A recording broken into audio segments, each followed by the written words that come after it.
print is dead, or more accurately, is dying. It will be dead at some point.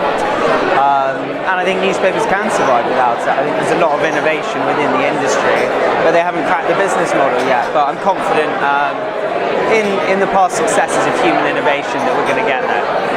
Do we know what a successful business model looks like yet? Do you think there's any examples of someone doing it well? Because they widely vary. Yeah, I mean, I think the paywall just hasn't worked, which effectively means it's some kind of freemium model.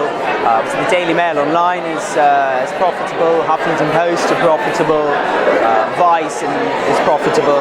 BuzzFeed, I think, is on its way to being profitable, but is injecting a lot of its revenues back into the company. And so I think there are advertising models that can work, and we believe in native advertising, which of course is what BuzzFeed and Vice are doing so effectively. What about national newspapers, the famous brands like the Times, the Daily Mail, rather than the more recent upstarts? Do you think they have a real future online? Sorry, as in the upstarts rather than the major ones? No, like the major ones that we're all familiar with, that have been around for 200 years. I think that there is the potential to have a future. I think it's difficult to say. The Daily Mail, of course, was wildly successful. I think the Guardian, it's got trust behind them, and I think what they did is I think the Guardian will get there as well. But there will be others that don't manage it, and I think that the Times and their paywall is, I think it's misguided. Do you have a view on ad blocking? Because it seems to be causing quite a headache for advertisers and publishers.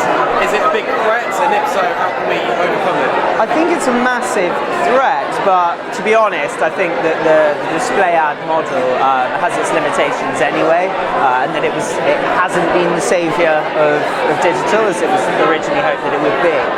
What's interesting is that I think the native advertising, in-house native, where you're creating your own sponsored content with brands, it's a potential saviour of the industry, and that gets round ad blockers because you're not having it injected in by a network which has tags which get put up by ad blockers. Similarly, you can pump that through your mobile app and so on and so forth and get rid or get round the ad blockers. Whilst we go through this digital transformation, where do you see journalism fitting in this as a culturally and also as a career path for people? I think it's incredibly exciting, actually. I think the main struggle, of course, is to get paid, but just on the pure content creation and distribution side, it's never been more exciting. We've never had more tools available to us. We can never reach more people. The question is, can you get the business model right? So in terms of a career, it's really, can you get a job? That's something we're looking at solving at the News Hub, where anyone who creates good content can get paid.